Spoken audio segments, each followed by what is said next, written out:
اعوذ باللہ من الشیطان الرجیم بسم اللہ الرحمن الرحیم السلام علیکم رحمۃ اللہ وبرکاتہ۔ آج ہم سورہ علم نشرہ کا ترجمہ تفسیر اور خلاصہ بیان کریں گے۔ سورہ علم نشرہ میں اللہ تعالیٰ نے نبی پاک صلی اللہ علیہ وآلہ وسلم کو علم، وسعت، ہمت، حوصلہ، خوشخبری اور ہر حال میں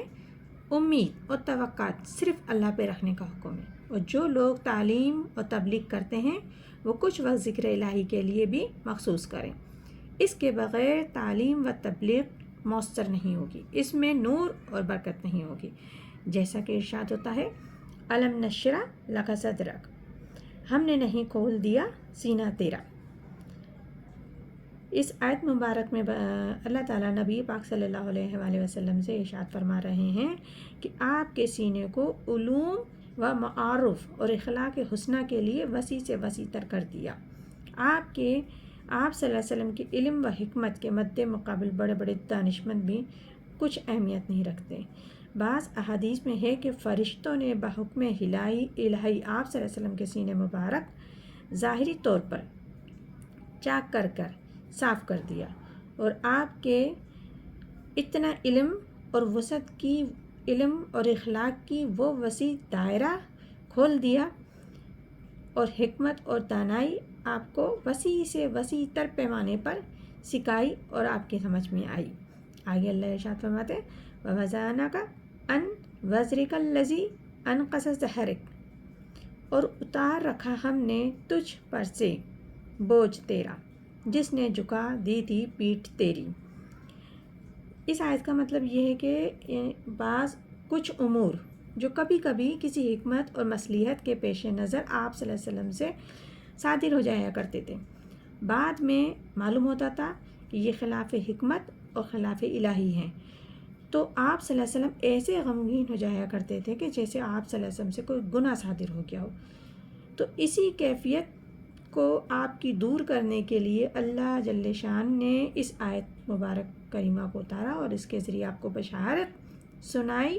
کہ آپ صلی اللہ علیہ وسلم سے بوجھ ہٹا دیا، ایسی چیزوں پر آپ صلی اللہ علیہ وسلم مواخذہ نہ ہوں، یعنی کہ آپ غمگین نہ ہوں، دل برداشت نہ ہوں، آپ سے ان باتوں کے متعلق کوئی پوچھ گچھ سوال نہیں ہوگا۔ آپ صلی اللہ علیہ وسلم کو ایسی بشارت 2 مرتبہ ہوئی، اول مکے میں سورہ علم نشرہ کے ذریعے، دوسری مرتبہ مدینے میں سورہ فتح کے ذریعے۔ آگے اللہ فرماتے ہیں رفعناک ذکرک، بے شک اور بلند کیا ہم نے ذکر تیرا، یعنی کہ اللہ تعالیٰ نے فرمایا کہ نبی پاک صلی اللہ علیہ وسلم کے ذکر کو ہم نے بلند کر دیا، اتنا بلند کر دیا کہ جہاں میرا ذکر ہوگا وہاں آپ صلی اللہ علیہ وسلم کا بھی ذکر ہوگا، جیسے کہ خطبے میں، تشہید میں، نماز میں، اذان میں، اقامت میں، گویا کہ اللہ تعالیٰ کے نام کے ساتھ آپ صلی اللہ علیہ وسلم کا نام بھی لیا جائے گا۔ دنیا کے سارے میناروں، منبروں پر، ہر جگہ پر کلمے کے ساتھ، یعنی کہ اشہد ان لا الہ الا اللہ کے ساتھ اشہد ان محمدن پکارا جاتا ہے، اور دنیا میں کوئی بھی سمجھدار انسان آپ صلی اللہ علیہ وسلم کے نام کے بغیر، آپ صلی اللہ علیہ وسلم کا نام بغیر تعظیم کے نہیں لیتا، اگرچہ وہ مسلمان ہو کہ نہ ہو، یعنی کہ آپ کے ذکر کو رب العزت نے اتنا بلند کیا۔ آگے اللہ فرماتا ہے فَإِنَّ الْمَعَ عُسْرِ يُسْرًا، إِنَّ الْمَعَ عُسْرِ يُسْرًا، سو البتہ مشکل کے ساتھ آسانی ہے، البتہ مشکل کے ساتھ آسانی ہے۔ یہاں اللہ تعالیٰ 2 مرتبہ یاد دہانی کرا رہے ہیں کہ ہر مشکل کے ساتھ آسانی ہوتی ہے، کیونکہ جب نبی پاک صلی اللہ علیہ وسلم تبلیغ کے لیے نکلا کرتے تھے تو کفار مکہ، کافر وہ لوگ آپ کو بہت ایذا رسائی کرتے تھے، آپ کی راہوں میں رکاوٹیں ڈالتے تھے، آپ کو اذیت پہنچاتے تھے، تکلیفیں پہنچاتے تھے، آپ کے خلاف نہ جانے کسی سازشیں کرتے تھے، اور آپ کو بہت زیادہ تکلیف دیا کرتے تھے۔ تو اس وقت اللہ تعالیٰ نے اس آیت کے ذریعے فرمایا کہ ہر مشکل کے ساتھ آسانی ہے۔ اللہ تعالیٰ فرماتے ہیں جو شخص سختی پر صبر اور سچے دل سے اللہ پر اعتماد رکھے گا، ہر طرف سے ٹوٹ کر اسی سے لو لگائے گا اور اسی کے فضل کا امیدوار رہے گا، اور کامیابی دیر ہونے پر اس نے آس نہ توڑے،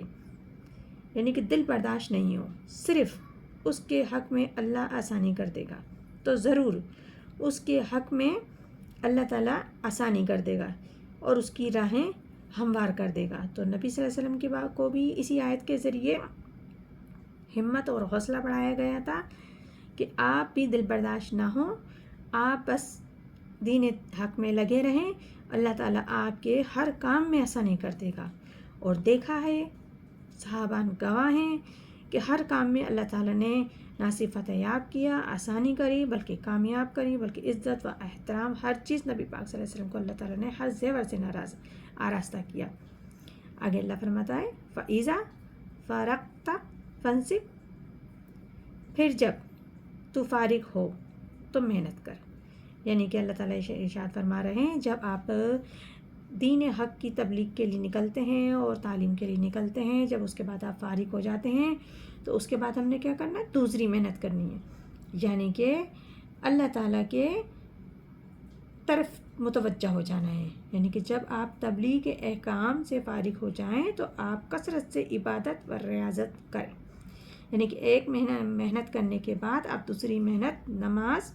اور ذکر الہی اور استغفار میں لگ جائیں، اور یہی اصل مقصد ہے جس کے لیے انسان پیدا کیا گیا، اور اپنی ساری عمر اور توانائی دین تبلیغ اور ذکر الہی کے لیے مخصوص کرنا ہی انسان کا مشن ہونا چاہیے زندگی کا۔ آگے ارشاد ہے وَإِلَىٰ رَبِّكَ فَارْغِب، اپنے رب کی طرف دل لگا، یعنی کہ دنیا سے دل ہٹا، یعنی کہ دنیا میں تو رہنا ہے، اللہ تعالیٰ نے تو یہی کہا ہے کہ دنیا میں رہ کر رب کو تلاش کرو، لیکن رب کی طرف دل لگا، ہر چیز میں حاضر و ناظر رب کو جانو، اپنے ہر اقدام میں، ہر قدم میں، ہر معاملے میں رب کو حاضر ناظر جان کے کرو۔ جب اس سے دل لگے گا تو ہر جگہ رب آئے گا، تو رب آئے گا تو رب کا خوف آئے گا، اور ہر انسان برے کاموں سے خود بخود رک جائے گا۔ اللہ تعالیٰ ہم سب کو صحیح پڑھنے، سمجھنے اور عمل کرنے کی کلام پاک ہدایت کرے، آمین ثم آمین، جزاک اللہ۔